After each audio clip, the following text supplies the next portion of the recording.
Imagine a time before time itself. No sky, no earth, no light, no sound. Just emptiness and deep, endless darkness. This is where the Bible begins. In the very first moment, God exists. There's no introduction, no explanation, just God already there. And then, something incredible happens. God speaks. "Let there be light." And just like that, light bursts into existence. It cuts through the darkness, bright and powerful. God sees the light and calls it good. He separates the light from the darkness, naming the light day and the darkness night.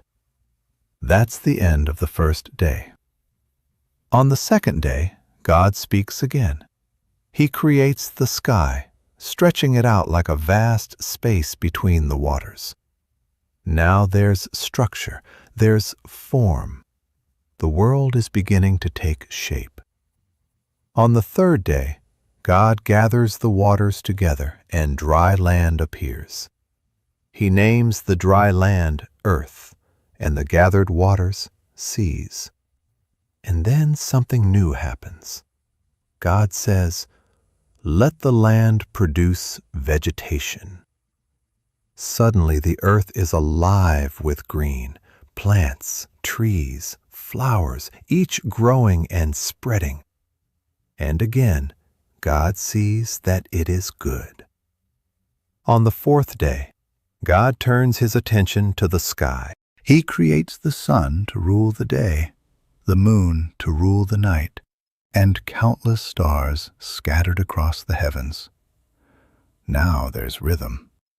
Days and seasons begin. Time itself has a pattern. On the fifth day, the world fills with movement. God creates creatures of the sea, fish of every kind, and birds that soar across the sky. He blesses them, telling them to multiply and fill the waters and the air. Life is spreading. On the sixth day, God creates animals to roam the land, wild creatures, livestock, everything that walks, runs, or crawls. And then something different happens. God says, "Let us make human beings in our image." And so humans are created, male and female. Unlike anything else, they are made to reflect God Himself. They are given responsibility to care for the earth, to nurture it, to live within it. God looks at everything He has made, the light, the sky, the land, the seas, the plants, the animals, and now humanity. And He calls it very good. On the seventh day, God rests. The work is complete. It is a moment of peace, a pause, a reminder that rest is part of the design too. Now the story slows down and becomes more personal. God forms a man from the dust of the earth. He breathes life into him, and the man becomes alive. His name is Adam. God places Adam in a beautiful garden called Eden. It is full of life, color, and abundance.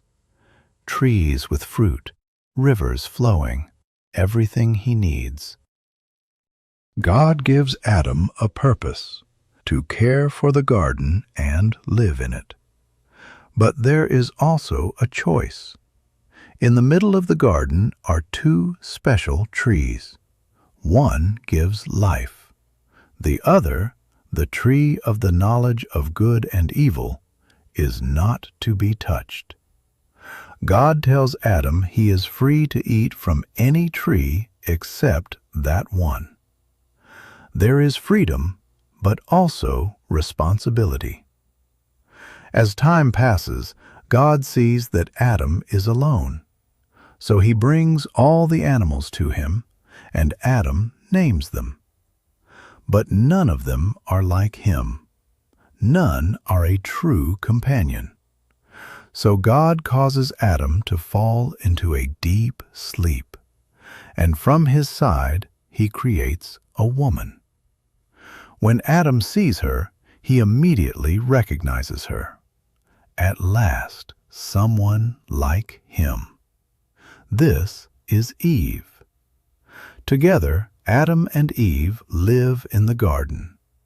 There is no fear, no shame, no distance between them and God. Only peace, purpose, and connection. This story is not just about how the world began. It is about why. It shows a God who creates with intention, who brings order out of chaos, beauty out of emptiness, and life out of nothing. It reminds us that the world has meaning, that human life has purpose, and that in the very beginning, everything was good. Light was good, life was good, and humanity was very good. And it all began with a voice saying, "Let there be light."